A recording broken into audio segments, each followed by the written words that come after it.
COVID-19 second surge. Well, you know, if you're watching the news, you can see that there's a number of states that are having a second surge in the COVID-19 outbreaks. And, you know, it's for a multiple number of reasons. But anyway, the thing is that we're having a second surge in a lot of states. And the thing is that hopefully by now you have some things in place that will help you get over this in the long haul. So, you know, what is it that you're doing to prepare? Obviously we're doing, our social distancing, our personal distancing. That should be the first thing that you should be making sure that you have in your protocol for your business. You might even have different work schedules depending on if you have a large amount of employees. You may change the work schedules up for people so you can make sure that you're limiting the amount of people in an area. Something else you might do is that you definitely got to have a backup plan. So when I'm talking about a backup plan, you should have a continuity plan. Very important. The thing is that when you have that type of plan and these types of things happen, well, now you have a plan to which you know that these are the actions that you're going to take to hopefully to get over this in the long term. Remember, we're thinking long term, not short term. We're not talking just a week or a month. We want to think 3 months, 6 months, 9 months. We're thinking long term. So it's very important for us to have a plan.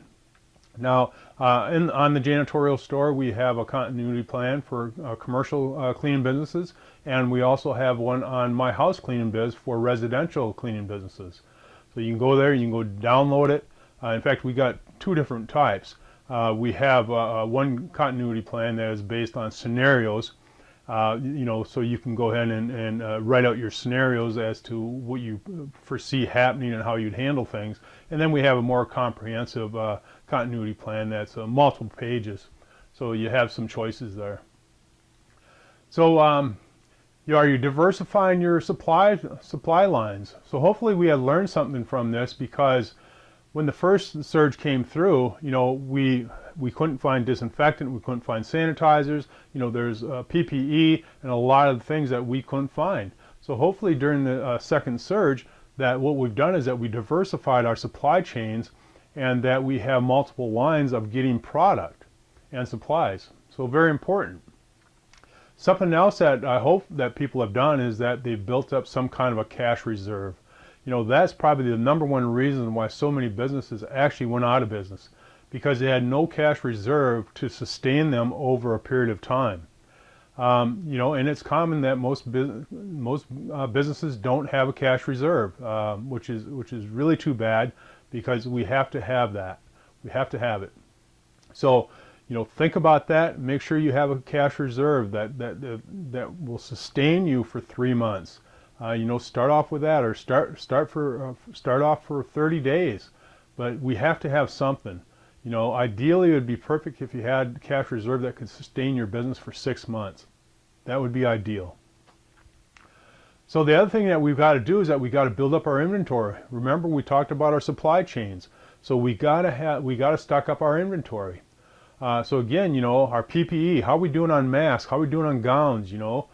Gloves. Then what are we doing on our sanitizers and disinfectants and our cleaners? Let's stock them up so we have a buildup of inventory, so we have it in case there is a shortage.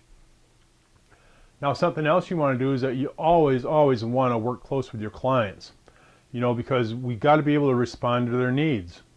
So through communication with our clients, we're going to know where they're at with their business and what their plans are, as far as if they're going to reduce their employee staff, or if they're going to have everybody work from home, or just exactly what they're going to do. Because then we can help them with a plan to restart their business. Because many states have mandates to where if you're a business that you have to have a written plan of how you're going to reopen your business, and that includes the cleaning, the janitorial staff.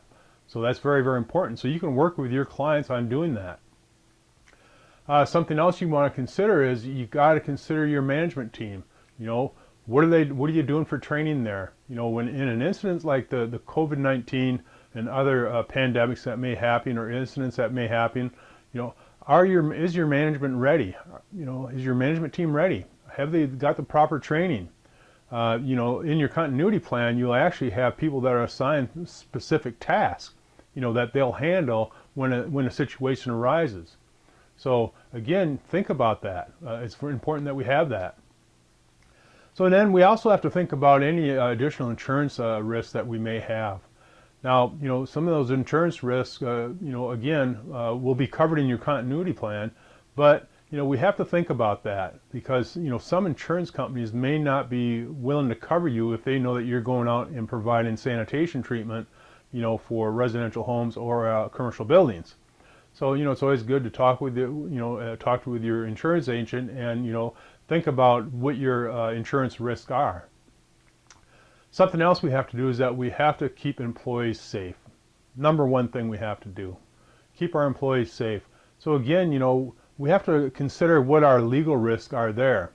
You know, it was rather interesting that when this first pandemic, the first surge happened, that how many businesses didn't have the proper PPE and you know, chemicals and things like that, but primarily the PPE.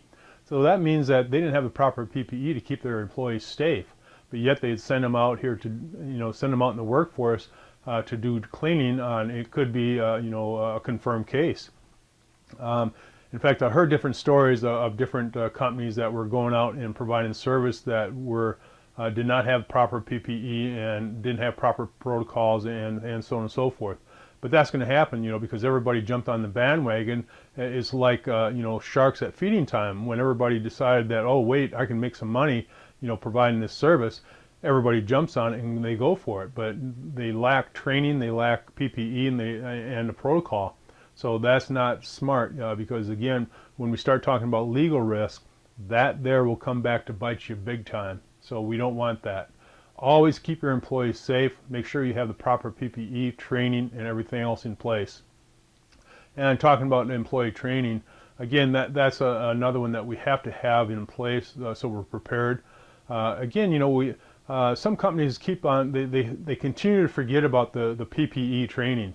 You know, we have to make sure that our employees know how to put on a gown, how to put on a mask, you know, how to put on goggles, and you know, how to put these things on, take them off safely so they don't contaminate themselves. How to put on gloves and how to take off gloves. So, you know, remember that. Just put that in your plan, your continuity plan, so you have all these things. So they're just a checklist. So you know that, okay, here's what we got to do. You know, we got to be ready for this, because we already know that the second surge is already happening. And you know, it may continue for a period of time, and it may, you know, the numbers may even get higher. So, you know, let's be prepared. Let's be proactive. Let's don't wait until the last minute to do anything, because then you know, we're too late to the party by then. So let's be proactive. Let's have a continuity plan. Let's have things in place, and let's just make sure that we can continue to stay in business and keep our employees and clients safe. So. I'm 𝗓𝗓𝗄𝗓. I'm co-founder of the 𝗓𝗕𝗏𝗏𝗏𝗏store.com and myhousecleaningbiz.com. Thanks for checking in today, and we'll see you next time.